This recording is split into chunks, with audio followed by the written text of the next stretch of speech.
So Elon spoke to the Wall Street Journal this week, and he said this. We don't need the $7,500 tax credit. I would say, honestly, I would just can this whole bill. Don't pass it. That's my recommendation. What about the support though for the charging network? I mean, there are parts of this bill and no. I mean, do we need support for gas stations? We don't. So there's no need for this for support for a charging network. I would delete it. Delete. Okay. All right. I'm literally saying get rid of all subsidies. But also for oil and gas. Of course, that quote about the subsidies for oil and gas didn't want to follow up on that one. I mean, that whole Wall Street Journal live stream was really, really uncomfortable. They need to hire some better reporters for it. Because you're talking to Elon Musk. It was and you're insulting. Just like, really, really insulting. You have 60 seconds to describe the most important thing in the world. Go. Right. What? And then they're like, well, I guess since you're talking about like saving people who have spinal cord injuries, I guess I'll give you 15 more seconds. Yeah. What a bad thing. So Elon is against the Build Back Better bill. Yeah. But to counterpoint that, Mary Barra, CEO of GM, is for it. Really? Yeah, she said, I'm not going to get into a match on that type of stuff because I actually mean what I say and say what I mean.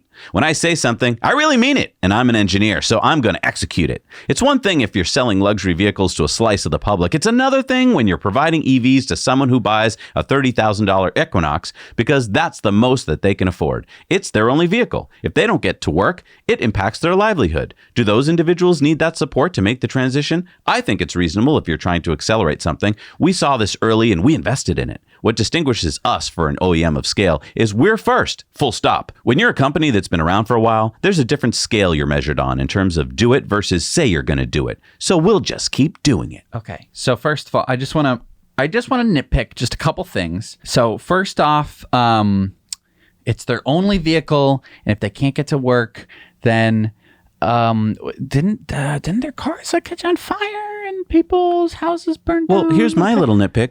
GM. What EV can I buy from you now? Hang on, just 1 second. To pick the penny out of the dog turd here, I just want to go to the one point that I think she makes that is a valid point. Okay. Do those individuals need that support to make the transition? I think it's reasonable if you're trying to accelerate something.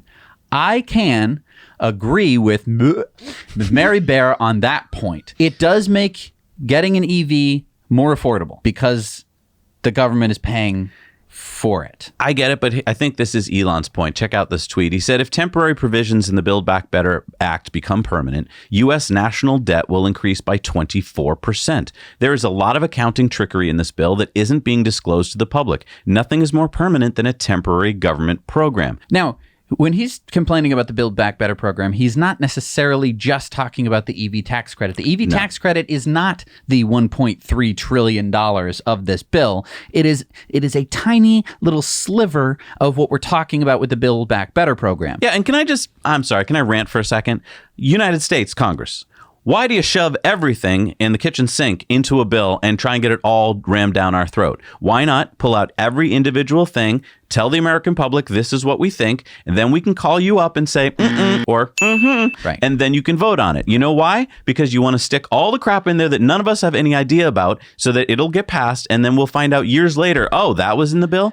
And I just want to take a look at the U.S. debt because I didn't know what it was.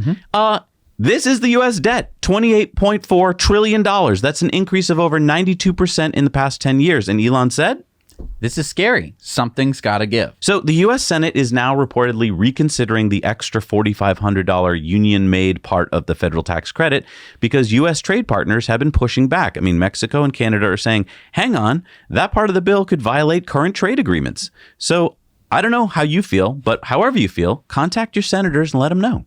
Because I can understand for people who are like, I can't afford to buy an EV right now, but I really want one. Great to have a tiny provision in this huge, very big, expensive bill that would, I would say, significantly reduce the price of a vehicle for people. So Mary Barra has a point there, but I also see Elon's point, which is like, this bill is not just that, first of all. And he's saying we're going to do just fine without it. They've done just fine without it. They've gone quarter after quarter after quarter of their most profitable quarters with zero tax incentives. And that's the difference. Mary needs it. Elon doesn't. That's a really good point. Hey everybody, thanks so much for watching Now You Know Clips. You can watch full episodes of Tesla Time News on Mondays and in-depths on Fridays. Just click the link down below to head over to the Now You Know channel.